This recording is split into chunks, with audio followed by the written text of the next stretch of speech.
vivermos mais intensamente o relacionamento com o Senhor. Pedimos a tua bênção, pedimos a tua direção para este momento, pois nós oramos no nome de Jesus. Amém.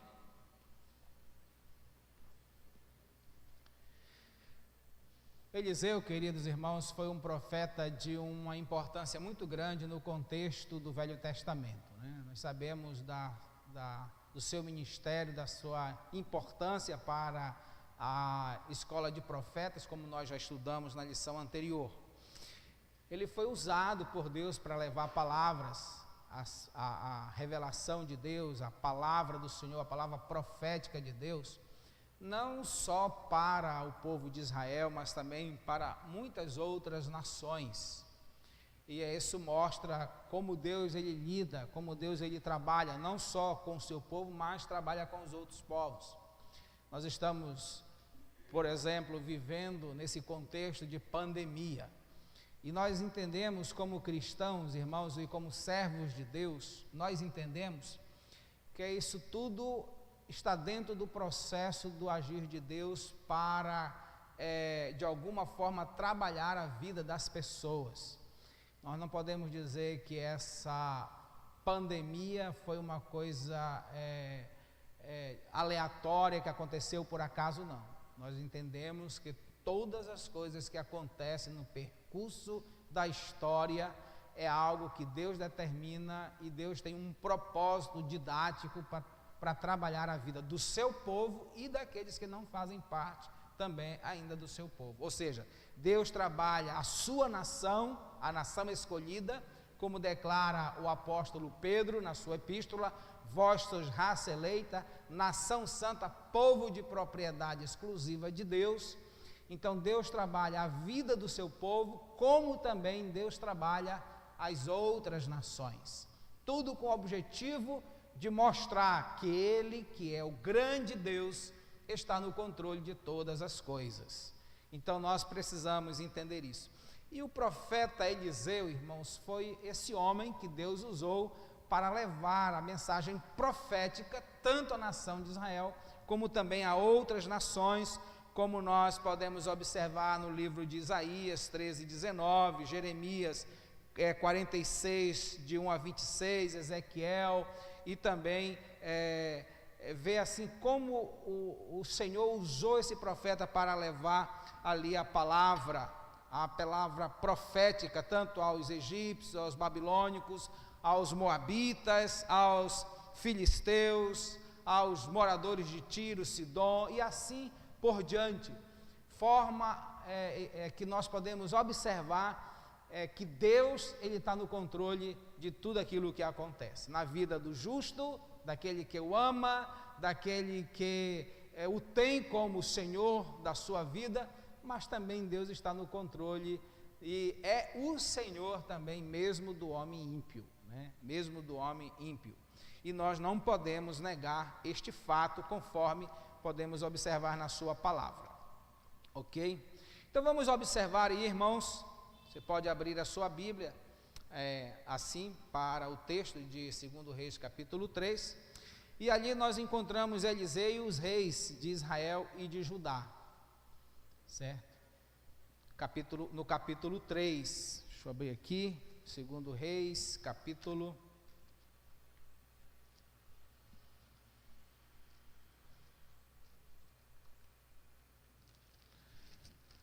no capítulo 3, versículo 13, deixa a sua Bíblia aberta nesse texto aí, que ele é muito interessante, e nós vamos já falar um pouco sobre ele. Então, quando Moabe se rebelou contra o domínio dos israelitas, o rei de Israel, no caso aqui, que era Jorão, fez aliança com Josafá de Judá para subjugar, no caso ali, a Moabe. Mas surgiu ali um pequeno problema, houve um problema de falta de água para os homens e animais, e nessa crise Josafá de Judá escolheu buscar a orientação do Senhor, de como lidar com esse processo todo, e isso é claro, né, por intermédio do profeta Eliseu, que era o homem de Deus, o homem que era convocado, que era de fato consultado para que o povo de Israel e de Judá tivesse assim, da parte de Deus, uma orientação ou de como proceder.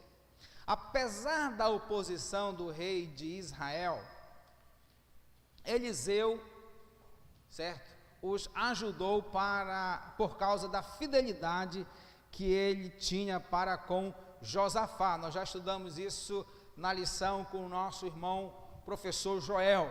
E o resultado foi a derrota dos moabitas, conforme nós podemos observar. Eu quero ler esse texto aqui porque eu acho interessante e quero compartilhar com os irmãos também. No versículo 13, 2 Reis, capítulo 3, versículo 13, olha o que Eliseu declara aqui. Mas Eliseu disse ao rei de Israel, no caso aqui o rei Jorão: que tenho eu contigo? Vai aos profetas de teu pai e os profetas de tua mãe. Porém, o rei de Israel lhe disse: não, porque o Senhor é quem chamou estes 3 reis para os entregar nas mãos de Moabe. Olha só, queridos. Então é interessante nós observarmos essa posição do profeta Eliseu. Ele tinha de fato compromisso com Deus, e por conta do seu compromisso com Deus, ele que vai, no caso aqui, vai ajudar Jorão, como nós vamos observar.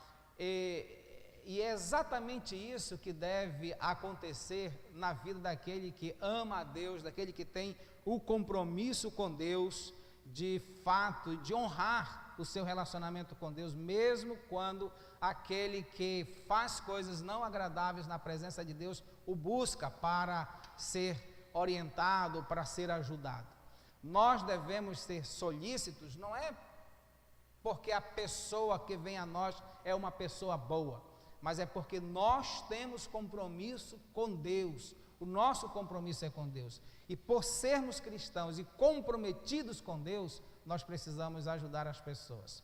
Isso nos faz lembrar a passagem, por exemplo, do bom samaritano, né? E tantas outras passagens que nós encontramos na Escritura, onde mostra os homens de Deus ajudando mesmo aqueles que não tinham o comprometimento com o Senhor, mas por causa da sua relação com Deus, a ajuda ela acontece.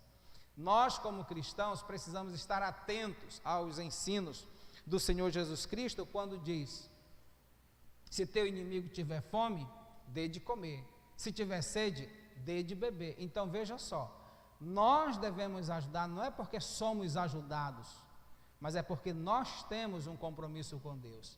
O fato de nós ajudarmos é porque nós amamos a Deus e o nosso compromisso é com Deus. No caso aqui entre Eliseu e Jorão, ele tinha todos os motivos para não ajudá-lo, mas ele ajudou e levou de fato a conquistar os seus inimigos. Vamos olhar no segundo aqui, Eliseu e os sírios. A invasão de Israel pelos sírios. Aqui um caso interessante, registrado na palavra, veja aí, você pode deixar aberto, 2 Reis, capítulo 6, agora, vamos para o capítulo 6, verso 8 a 23. O rei da Síria invadiu Israel, mas seus planos foram frustrados por Eliseu. E esse texto, ele nos ensina algo assim, interessante, irmãos, e maravilhoso. Como nós podemos aprender com a palavra do Senhor nosso Deus.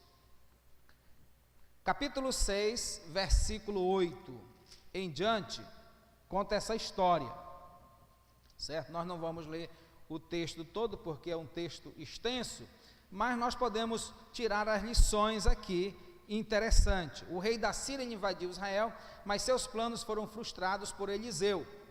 Ele planejou suas incursões em territórios israelitas, mas não foi bem sucedido. Versículo de 8 a 10 diz assim: o rei da Síria fez guerra a Israel e, em conselho com os seus oficiais, disse: em tal e tal lugar estará o meu acampamento. Mas o homem de Deus mandou dizer ao rei de Israel: guarda-te de passares por tal lugar, porque os sírios estão descendo para ali. O rei de Israel enviou tropas ao lugar de quem o homem de Deus lhe falara e de que tinha avisado, e assim se salvou, não uma nem duas vezes. Olha só, queridos, então é interessante nós observarmos isso.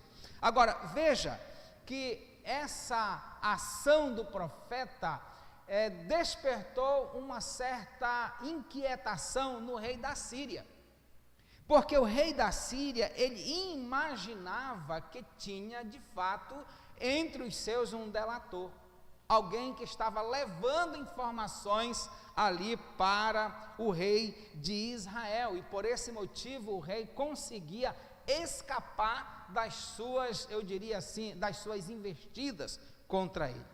É interessante observarmos isso, irmãos. Veja só, no versículo 12, diz assim: respondeu um dos seus servos, porque no versículo 11 ele faz esse questionamento, né? Ele diz aqui: respondeu um dos seus servos: ninguém, ó rei, meu senhor, mas o profeta Eliseu, que está em Israel, faz saber ao rei de Israel as palavras que falas na tua câmara de dormir. Ou seja, ele no quarto dele ali compartilhava, conversava, dialogava com alguém, ou mesmo consigo mesmo.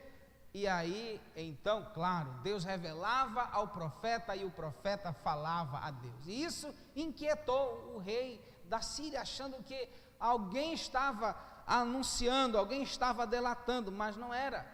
Era o homem de Deus, o santo homem de Deus, como dizia a Sunamita, né? Que declarava, fazia saber ao rei os planos do inimigo, o plano do inimigo. E daí vem a investida dos sírios. Eliseu, ele estava na cidade de Dotã. O sírio então mandou grande exército para que cercasse a cidade. Com isso, o moço que servia a Eliseu levantou de manhã e percebeu a grande força militar que cercava a cidade e gritou.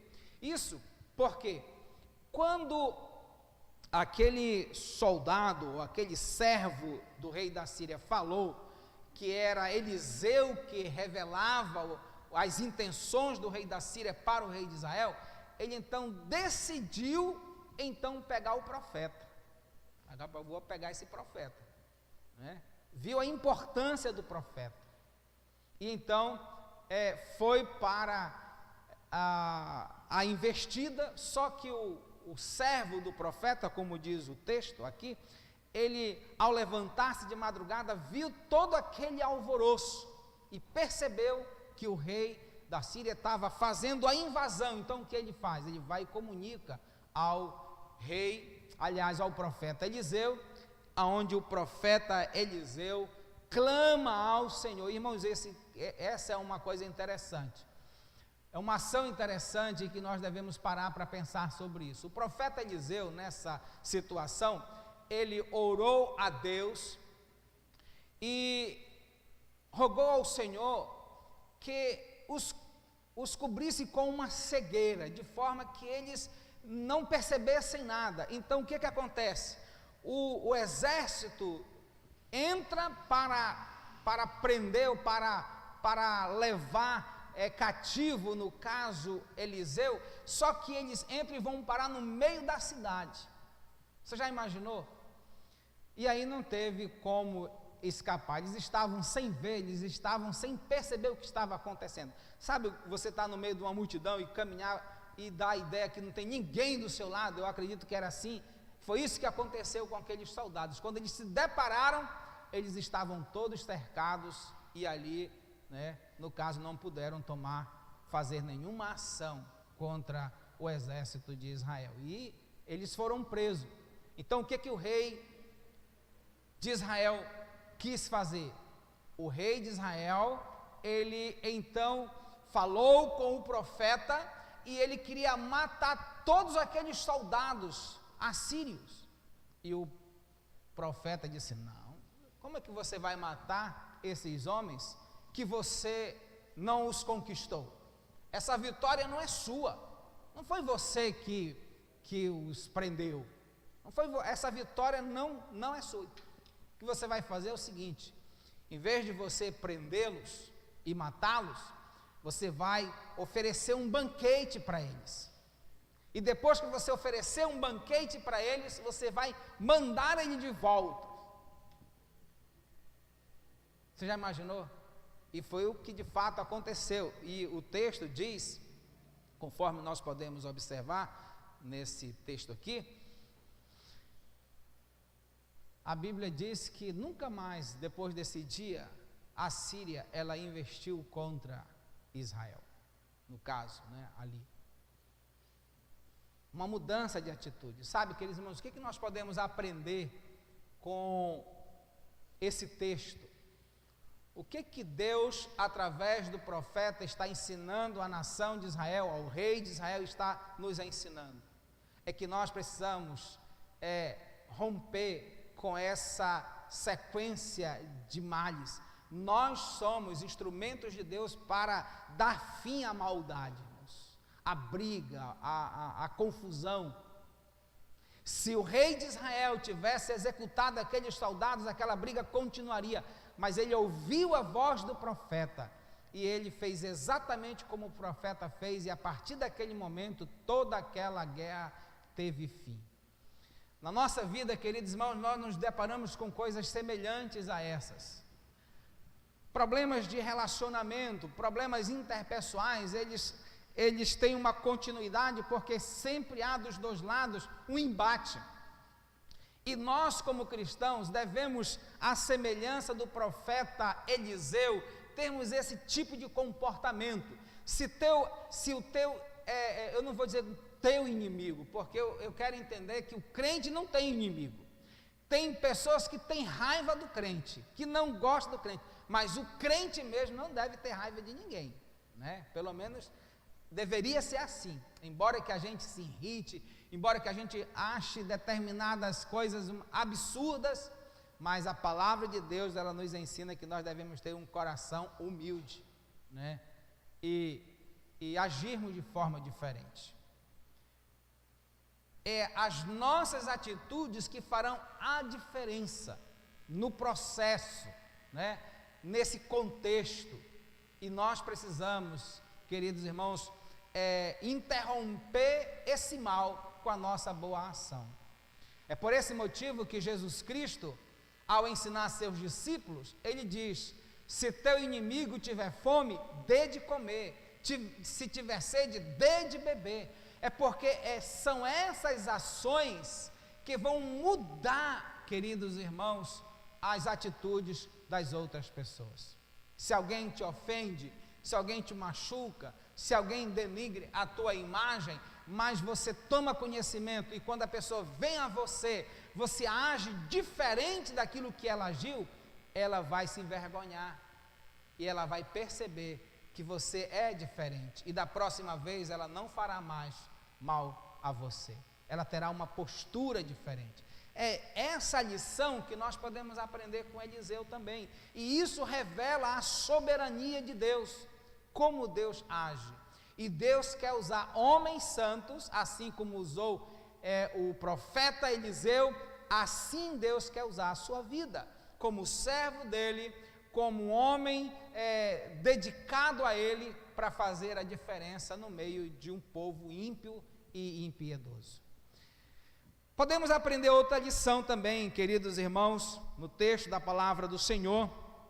Você pode abrir a sua Bíblia aí, para 2 Reis, capítulo 5, do verso 1 a 14, uma história bem conhecida, a história de Naamã,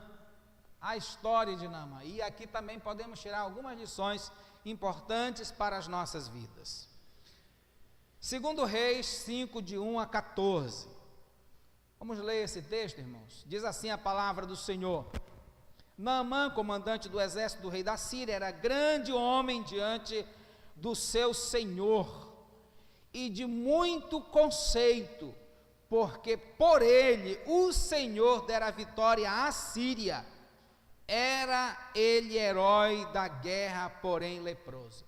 Irmãos, o que me chamou a atenção nesse primeiro versículo aqui foi algo interessante. Veja que se você olhar na sua Bíblia, você vai perceber que o texto diz assim: porque por ele o Senhor dera vitória à Síria. Olha só, esse Senhor aqui é o Senhor Deus de Israel, usando, certo, um general, né, assírio para dar a vitória à sua nação. Você vê que Deus, ele não faz acepção, irmãos. Deus cuida de todos da mesma forma. Então, era um homem que foi usado por Deus, porque Deus tinha um propósito na vida dele. Então, nós precisamos entender isso. Deus tem propósito na vida das pessoas. A gente olha uma pessoa e acha que Deus não está com ela, mas Deus está, porque Deus tem propósitos na vida daquela pessoa. Quantas pessoas, depois de um tempo, se agregaram ao povo de Deus, né? Então nós precisamos entender que Deus, ele tem uma visão, a cosmovisão de Deus, ela é total, irmãos. Então veja só, versículo 2: saíram tropas da Síria e da terra de Israel, levaram cativa uma menina que ficou ao serviço da mulher de Naamã. Disse ela à sua senhora: tomara meu senhor tivesse diante do profeta que está em Samaria, ele o restauraria da sua lepra. Então foi Naamã e disse ao seu senhor: assim e assim falou a jovem que é da terra de Israel. Uma coisa interessante, irmãos, aqui, primeiro, é o testemunho daquela menina. Primeiro, a Síria, no caso aqui, subjuga Israel, porque leva aquela menina cativa do povo de Israel, não é isso? Leva cativa, e aquela menina, ela começa a servir a mulher de Naamã, mas eu entendo pela expressão daquela jovem, que ela era até bem tratada, bem cuidada, porque se ela não fosse bem cuidada, eu acredito que ela nem desejaria a restauração do seu Senhor. Mas veja só que ela diz aqui, olha aqui, no texto, né? Disse ela à sua senhora: tomara meu senhor tivesse diante do profeta que está lá em Samaria, ele o restauraria da sua lepra. Não é maravilhoso isso? Testemunhos. Às vezes nós somos seletivos e muitas vezes até egoístas, porque nós recebemos bênçãos de Deus, somos cuidado por Deus, e quando a gente vê uma pessoa que não tem um relacionamento com Deus, e numa situação às vezes a gente não tem essa empatia que teve essa jovem pela doença daquele homem, certo? Daquele homem, empatia. Ela sofria vendo o seu Senhor sofrendo, irmãos, e ela desejou que ele fosse curado, que ele fosse restaurado. Daí ela faz a declaração. Mas uma coisa mais importante no texto aqui é que Naamã, ele reconhece a fala daquela jovem. Certamente ela deveria ter um comportamento, olha só, um comportamento que ele observava. Talvez ela fosse uma jovem dedicada na sua relação com Deus, fazia sua oração, estava sempre em comunhão com esse Deus, buscando a presença desse Deus, de forma que ela era observada pelos seus senhores. E quando ela faz a declaração, ele considera, não, se ela está dizendo, e ela é uma pessoa que tem um relacionamento com Deus, então sua palavra deve ser uma palavra verdadeira, né? Não é todo mundo que ouve um adolescente ou um jovenzinho falar alguma coisa que se dá crédito, né? Mas Naamã, ele considerou a voz, a fala daquela jovem, e ele foi ao seu senhor, como diz o texto bem aqui, Então respondeu o rei da Síria: vai, anda e envia uma carta ao rei de Israel. Ele partiu e levou consigo 10 talentos de prata, 6.000 siclos de ouro e 10 vestes festivas. Levou também ao rei de Israel a carta que dizia: logo em chegando a ti esta carta, saberás que eu te enviei Naamã, meu servo, para que cures da sua lepra. Não é fácil não, né, irmão? A jovem deu ali uma palavra de convicção, convicção esta que despertou a vida do general, palavra essa que despertou também a fé no próprio rei da Síria, não é isso? E ele faz essa declaração aqui: para que o cures da sua lepra. Tendo lido o rei de Israel a carta, rasgou a sua veste e disse: acaso sou Deus para poder de tirar, com o poder de tirar a vida ou dá-la? Para que este envie a mim um homem para eu curá-lo de sua lepra? Olha, eles sabiam, irmãos, a lepra naquele contexto ali era uma doença incurável. Quem contraía a lepra já era praticamente um defunto ambulante. Então o rei sabia da gravidade daquilo, tanto é que ele questiona isso. Se você observar aí, ele vai falar sobre isso.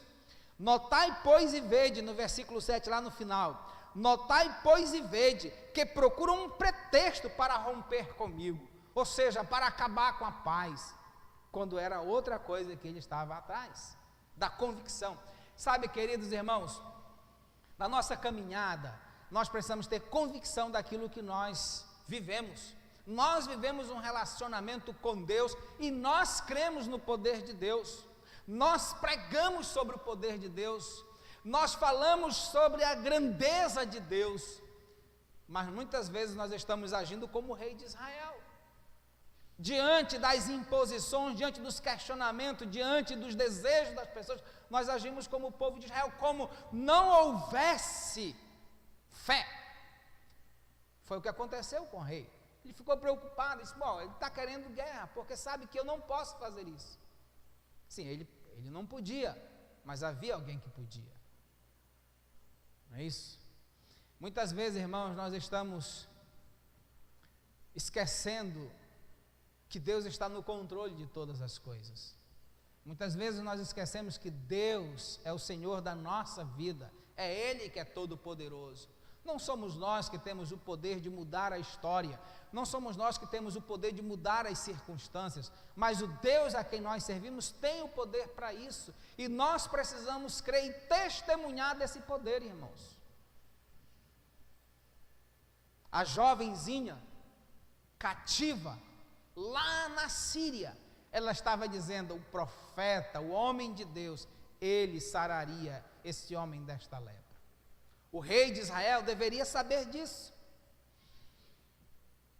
Pelos grandes feitos, pelas grandes realizações, pelos grandes milagres que Deus já efetuara por intermédio do profeta, o rei já deveria saber de que Deus tem o poder para mudar o quadro da história. Assim também como nós, queridos irmãos, devemos saber que Deus pode mudar também o quadro da história. Deus pode mudar o nosso destino, Deus pode mudar a nossa trajetória, Deus pode mudar qualquer coisa, desde que esteja dentro do seu plano, dentro do seu projeto. Nós não podemos esquecer isso, irmão. Não é o homem que está no controle de tudo, é Deus, irmãos, é Deus. O homem acha que tem o poder, mas o poder só pertence a Deus. Só a Deus. O homem ele é temporário, Deus é eterno. O homem está hoje aqui, amanhã ele não está mais. Basta você olhar para a história. Basta você olhar para a história. Quantos e quantos homens surgiram na história se colocando como a pessoa mais importante, mas Cadê essas pessoas? Porque há um tempo, irmãos, mas Deus é eterno, Deus continua, assim como a sua palavra, porque a sua palavra também é revelação sua. É por isso que ele diz, né, aos seus discípulos: passará o céu e a terra, mas as minhas palavras não hão de passar. Então nós precisamos entender isso. E lá foi ele, diz o texto aqui, versículo 8: ouvindo, porém, Eliseu, homem de Deus. Eu gosto muito dessa expressão, irmãos, homem de Deus, porque ela tem um significado muito profundo, né? Porque a pessoa, ela leva o referencial de Deus, né? Não é um homem comum, né? Não é um cidadão comum, mas é uma pessoa que representa, que tem uma conexão com Deus. Nós precisamos ser conhecidos no contexto que nós vemos como homem de Deus. Eu já tenho ouvido de algumas pessoas esse tipo de referência: fulano de tal é um homem comprometido com Deus. Por quê?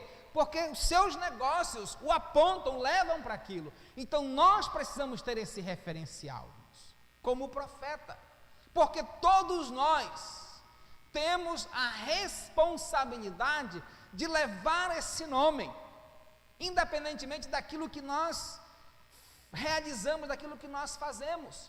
Um homem de Deus não é só um homem que ensina teologia, que ensina bibliologia, não é só isso. O homem de Deus é um homem que tem um compromisso com Deus e cuja toda a sua vida está relacionada com Deus, independentemente da sua condição. Entendeu? Então veja só: ouvindo, porém, Eliseu, homem de Deus, que o rei de Israel rasgara as suas vestes, mandou dizer ao rei: por que rasgaste as tuas vestes? Deixa-o vir a mim, e saberá que há profeta em Israel. Quando ele usa essa expressão, saberá que há profeta em Israel, ele não está puxando a glória para si, mas ele está mostrando que há alguém que está naquele lugar que representa a pessoa de Deus. De uma certa forma ele está dizendo: ele saberá que há Deus em Israel, que há Deus em Israel. E é isso que nós precisamos aprender, irmãos. Deus, ele está no controle das nossas vidas, nós não podemos nos desesperar. Todas as coisas que acontecem na nossa vida, acontecem pelo desígnio de Deus. Nós não somos melhores do que ninguém. E nós podemos observar nesse texto bem aqui, meus queridos irmãos, conforme declara a palavra do Senhor. Veio, pois, Naamã com os seus cavalos e seus carros, e parou à porta da casa de Eliseu. Então Eliseu lhe mandou um mensageiro dizendo: vai, lava-te 7 vezes no Jordão, e a tua carne será restaurada e ficarás limpo. Naamã, porém, muito se indignou e se foi dizendo: pensava eu que ele sairia a ter comigo, por-se-ia em pé e invocaria o nome do Senhor seu Deus, moveria a mão sobre o lugar da lepra e restauraria a lepra. Olha só, e restauraria o leproso. Não são porventuras Abaná e Farfá, rios de Damasco, melhores do que todas as águas de Israel? Não poderia eu lavar-me neles e ficar limpo? Sabe, queridos irmãos, Deus está trabalhando. É assim que Deus trabalha a vida das nações, é assim que Deus trabalha a vida das pessoas. Naamã, embora já tenha sido usado por Deus para dar vitória à Síria, mas ainda era um homem que precisava ter o seu coração quebrantado diante desse Deus. Sabe, queridos irmãos, Deus trabalha assim também as nossas vidas. Quantos de nós tem recebido bênçãos de Deus, mas ainda tem, sabe, um coração endurecido e que precisa ser quebrantado diante de Deus? Naamã achava que, por causa da sua posição, ele deveria ser honrado. De uma certa forma, até que diz respeito, né? Bajulado, que é a palavra que a gente mais conhece no nosso contexto, a bajulação. Era o general da Síria, o grande general Naamã, que dera vitória à Síria, agora estava ali, e então ele deveria ser tratado com certa deferência. Não é assim que funciona diante de Deus, irmãos. Deus não vê o homem como o homem se vê. Deus, ele vai além da aparência. Deus conhece o coração do homem. E Deus trabalha o coração do homem. Deus quebranta o coração do homem. Deus mostra para o homem que ele conhece a sua natureza. E foi o que aconteceu com Naamã. Muitas vezes acontece conosco também, assim nos achamos, de uma certa forma desprezado, quando nós não somos atendidos, ou quando as coisas não saem do jeito que nós achamos que deveria ser. Mas é interessante, irmãos, porque sempre há aqueles que são prudentes, sempre tem aqueles que são prudentes. Veja só no versículo 12, diz assim, aliás, versículo 13, então se chegaram a ele os seus oficiais e lhe disseram, meu pai, se te houvesse dito o profeta alguma coisa difícil, acaso não o farias? Quanto mais, já que apenas te disse, lava-te e ficará limpo.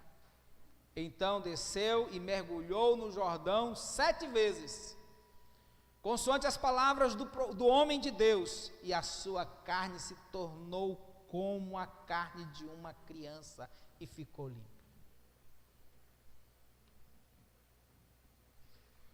Quando nós, irmãos, nos submetemos à orientação do Senhor, as coisas acontecem exatamente como Ele diz. O problema é que quando nós nos ensoberbecemos, quando nós queremos fazer a coisa do nosso jeito, quando nós queremos que Deus haja na nossa vida, mas queremos que Deus haja dentro daquilo que nós colocamos, e não é assim.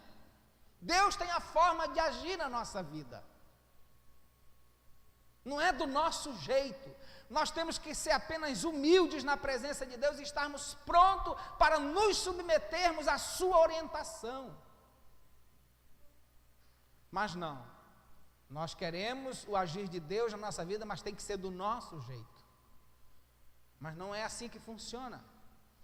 Não é assim que funciona. Então voltou ao homem de Deus, ele e toda a sua comitiva, veio, pôs-se diante dele e disse, eis que agora reconheço que em toda a terra não há Deus, senão em Israel. Irmãos, isso aqui é extraordinário. Isso é extraordinário. O testemunho que começa com uma criança, uma palavra de fé, de convicção, e que foi crescendo, e agora esse homem importante, ele agora está reconhecendo o poder de Deus, mas ainda precisava ser trabalhado. Veja só o texto, eis que agora reconheço que em toda a terra não há Deus, senão em Israel, agora pois te peço, aceites um presente do teu servo. Porém, ele disse, tão certo como vive o Senhor, em cuja presença estou, não aceitarei. Estou com ele para que eu aceitasse, mas ele recusou. Sabe, queridos irmãos, tudo isso tinha um objetivo, tinha um propósito. Haveria mal o profeta receber alguma coisa ali? Não, não haveria. Para o profeta não, mas Deus queria mostrar para aquele homem que a graça de Deus, que a misericórdia de Deus, não há preço que pague. Não há nada que nós tenhamos, não há nada que nós possuamos que possa pagar a graça, que possa pagar a misericórdia. que possa pagar o bem que Deus nos faz. Isso me faz lembrar de um outro caso, que é o caso daquele homem, conforme ensinou Jesus Cristo, né? Que plantou e foi grande próspera a sua plantação, que ele resolveu derrubar os seus celeiros e construir outros maiores, e então depois recolher tudo dentro dos seus celeiros, e depois que viu tudo guardado, ele olhou e disse para consigo mesmo, né? Falou de si para consigo mesmo: tem muitos bens para muitos anos, agora come, arregala-te, vive no teu prazer. E o Senhor disse: louco, olha só, louco, esta noite te pedirão a tua alma, e o que tu tens preparado, para quem será? Irmãos, isso é muito forte, e a gente precisa aprender isso, porque Deus, Ele é o Deus da dádiva, Deus é o Deus da graça, Deus é o Deus da misericórdia, e não tem nada que pague a bênção de Deus sobre a vida do homem. Não existe mais valoroso na vida de uma pessoa do que a sua própria vida, do que a sua própria existência, né? E esse homem, ele se sentiu grato a Deus por ter restaurado a sua saúde, por ter livrado da morte, da sentença da morte pela lepra. E ele quis ser solícito, ele quis agradar, ele quis dar alguma coisa. Eu acredito que ele não estava nem querendo pagar, mas o profeta estava dizendo: não. E diz a palavra do Senhor, né? Disse Naamã: se não queres, peço que ao teu servo seja dado levar uma carga de terra de 2 mulos, para que nunca mais oferecerá este teu servo holocausto em sacrifício a outros deuses, senão ao Senhor. Mudança de vida, transformação de vida, reconhecimento. Primeiro, lá no versículo 15, ele está dizendo que ele reconhece que não existe Deus em qualquer outro lugar a não ser em Israel. E agora ele está dizendo assim: não, me deixa levar pelo menos um pouco de terra, para que eu faça um altar, e nesse lugar eu ofereça. Claro, ele não tinha noção da onipresença de Deus, ele não tinha noção de que Deus de Israel é o Deus que domina todo o universo, é o Deus que preenche todos os espaços, é o Deus que está em todos os lugares. Ele não tinha esse entendimento, né? Mas ele agora reconhece que esse é o único Deus que merece qualquer adoração, né? Único digno de ser adorado, de ser amado. E por esse motivo ele expressou esse desejo.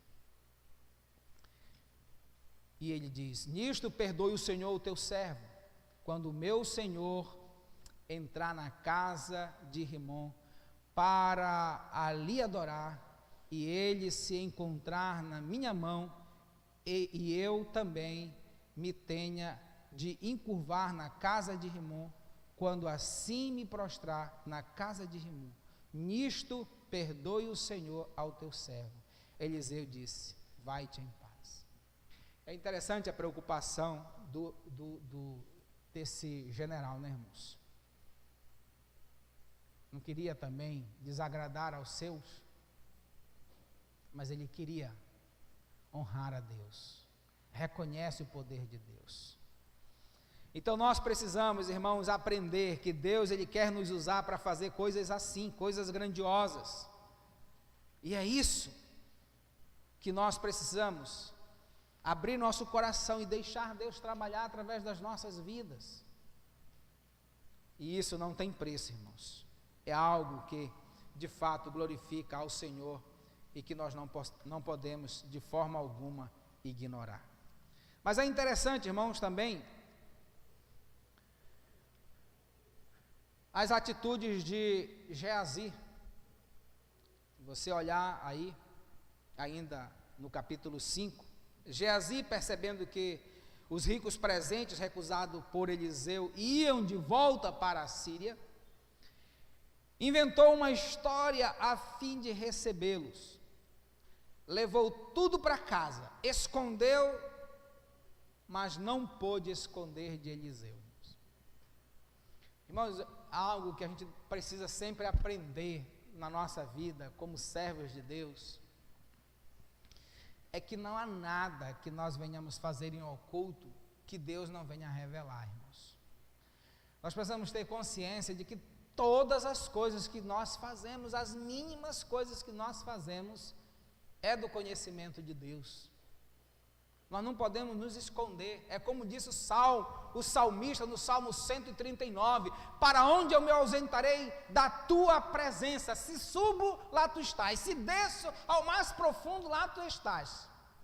O dia e a noite é a mesma coisa, tanto faz estar o sol como a densa escuridão, Deus vê do mesmo jeito. Não tem nada aonde, não tem um lugar aonde o homem possa se esconder da presença de Deus, irmãos. Não existe. Então, tudo que nós fazemos, tudo que nós falamos, tudo que nós até intentamos fazer, é do conhecimento de Deus. É por esse motivo que nós precisamos ter uma vida de total humilhação na presença de Deus, porque Deus sabe todas as coisas. É por esse motivo que o coração do crente tem que ser um coração sempre penitente, né, irmãos? Um coração sempre voltado para reconhecer seus pecados, reconhecer suas falhas e pedir graça de Deus, e pedir misericórdia de Deus, compaixão de Deus, para continuar, irmãos. E lá foi Geazi, todos nós conhecemos essa história. Ele pediu, como se o profeta tivesse mandado, pedir como arrependimento,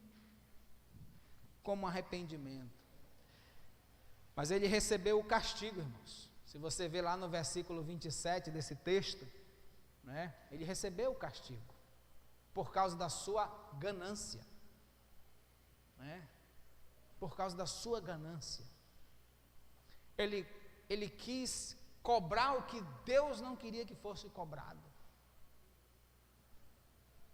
E no versículo 27, lá, o castigo dele foi que ele recebeu toda a lepra de Naamã, né, irmãos? Você já imaginou?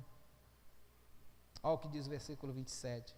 Portanto, a lepra de Naamã se pegará a ti. Olha aqui, irmãos, o que diz o texto. Se pegará a ti e à tua descendência.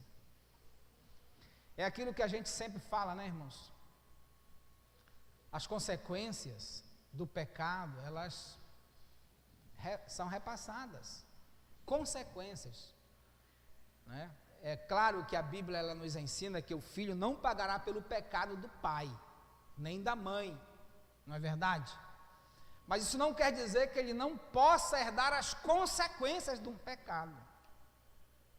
Porque quando fala não pagará pelo pecado, a palavra está dizendo que ele não vai ser condenado por causa do pecado que o pai cometeu, não vai responder por aquele pecado, mas ele pode sofrer as consequências, como acontece, irmãos. Consequências, nós poderíamos citar aqui N situações em que um filho sofre as consequências por causa do pecado. Entendeu? Então nós precisamos ter cuidado. O cuidado com a nossa vida, irmãos, é o cuidado com a nossa posteridade também. Então é por esse motivo que nós precisamos estar atentos, porque Deus é um Deus, irmãos, que não brinca.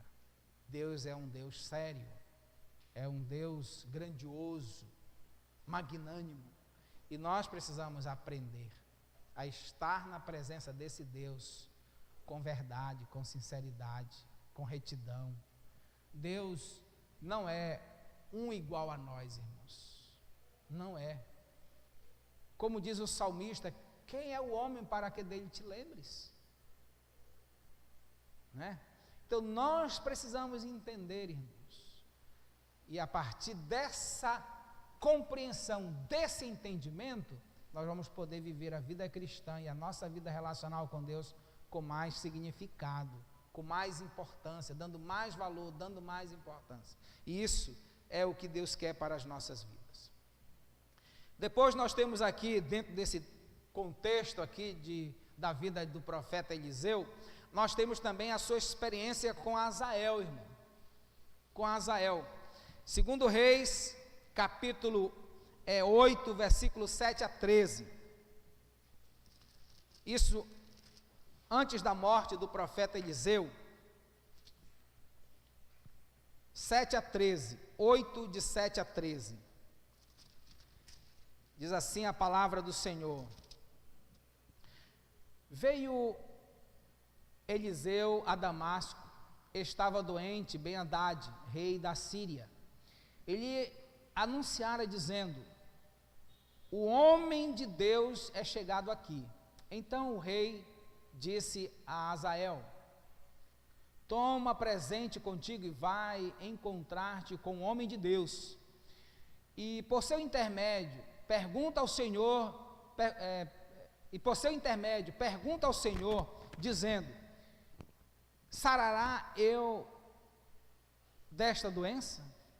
Foi, pois, Azael encontrar-se com ele, levando consigo um presente, a saber, 40 camelos carregados de tudo que era bom de Damasco.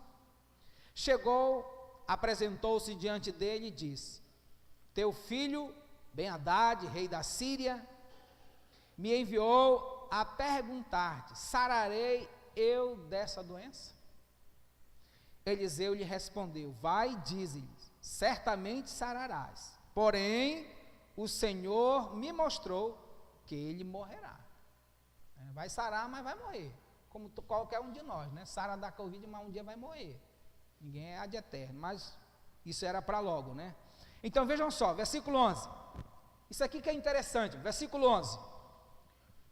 Olhou Eliseu para Azael, e tanto lhe fitou os olhos, que este ficou embaraçado, e chorou o homem de Deus.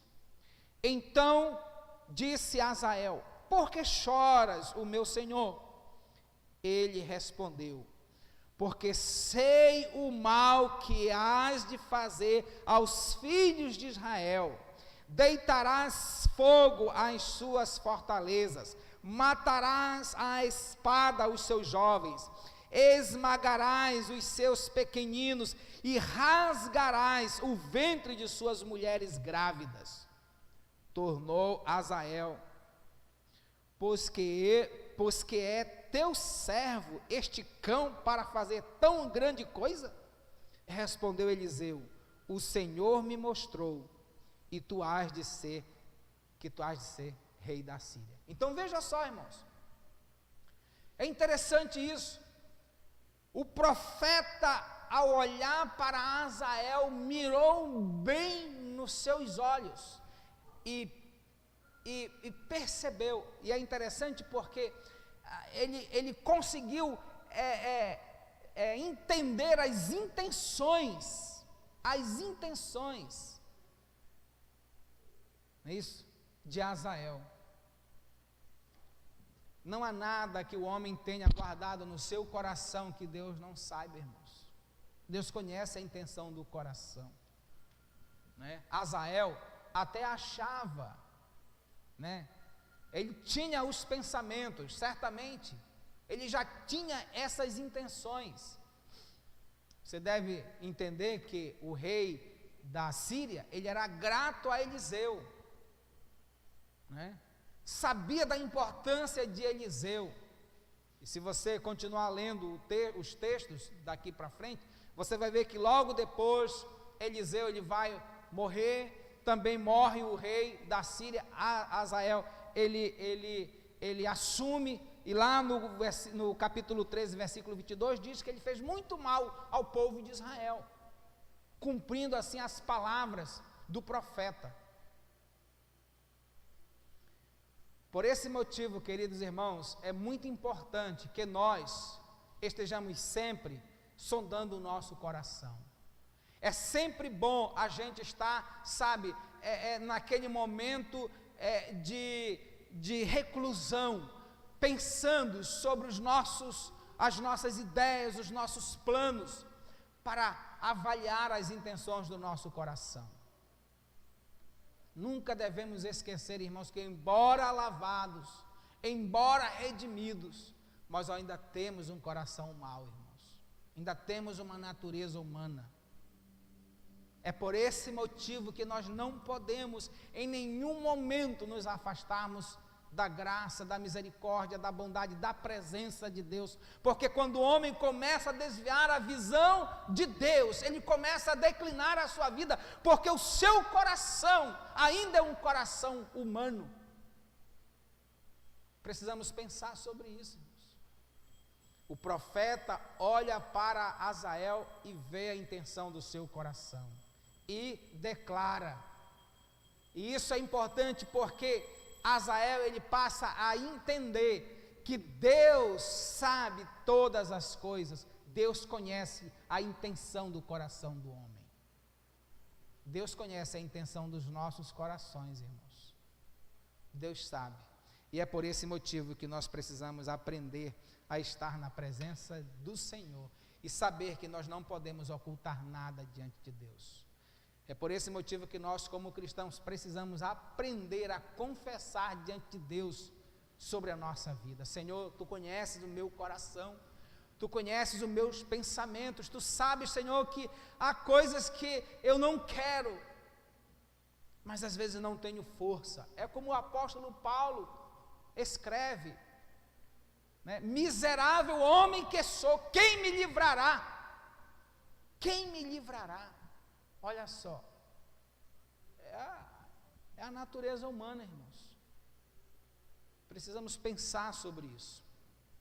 Concluindo, queridos irmãos, sobre a vida do profeta Eliseu, os relatos do servo, dos serviços, no caso aqui, proféticos de Eliseu, conforme nós podemos observar, todos eles apontaram, né, isso para a glória, para a bondade, para o caráter desse Deus bondoso. Vejamos, o primeiro aqui, o próprio Senhor é o verdadeiro Rei do mundo e está no controle de todas as nações, irmãos, de todas as nações, e nós não podemos esquecer isso. Segundo, a maioria dos milagres de Eliseu eram de provisão e compaixão. Os discípulos dos profetas levavam para ele os seus problemas, falta de comida, necessidade de moradia, mas adequada, e o profeta ele ajeitava tudo conforme a orientação do Senhor. Eliseu ele ajudava viúvas, órfãos nas suas dificuldades, e alguns Eliseu até feriu de cegueira, como nós vimos aqui o relato, para dar visão a outros. No caso, a cegueira dos soldados da Síria fez com que a nação de Israel abrisse seus olhos para a compaixão, para a misericórdia, para o perdão, para a restauração. É assim que Deus age, irmãos. Nós não entendemos, mas é assim que Deus age, e é por esse motivo que nós devemos ter um coração sempre ensinável na presença de Deus. Eliseu ressuscitou pessoas em um ato de compaixão. Como nós podemos olhar na Escritura. Os milagres de Eliseu relembram os milagres do Senhor Jesus, que também multiplicou alimentos para dar aos famintos, dá vista aos cegos, ressuscitou pessoas, inclusive o filho da viúva. Assim como Eliseu ressuscitou o filho da viúva, Jesus também ressuscitou o filho da viúva. Há um paralelo nisso tudo, irmãos. E esses milagres revelam o caráter de Deus, que tem cuidado especial com viúvas e órfãos. É Ele quem fornece o pão a cada dia, só Ele dá visão espiritual, conforme declara o texto não é isso? Do Salmo 119, 18. É Ele quem dá vista, né, ao cego, é Ele quem dá vida e ressuscita os mortos, conforme diz a palavra do Senhor. E não só no sentido físico, mas sobretudo espiritual, como diz o apóstolo Paulo: e estando vós mortos nos vossos delitos e nos vossos pecados, Ele vos deu vida. E nós devemos ser gratos a Deus pela vida que Ele nos tem dado em Cristo Jesus, porque é isso que faz a diferença na nossa vida. E finalmente aqui, irmãos, vale notar que Eliseu não fazia milagres sem antes orar a Deus, sem antes consultar a Deus, sem antes ser orientados por Deus. A sua intimidade com Deus possibilitava um ministério que glorificava a Deus. E eu entendo, queridos irmãos, que deve ser assim também nas nossas vidas. Como servos de Deus, devemos ter uma vida de comunhão intensa com Deus, buscando sempre a Deus em oração, buscando sempre os conselhos do Senhor, buscando sempre a orientação do Senhor para o nosso agir diário, sobre aquilo que nós vamos fazer. Nós precisamos entender que todas as nossas ações, elas devem estar plenamente harmonizadas com a vontade de Deus.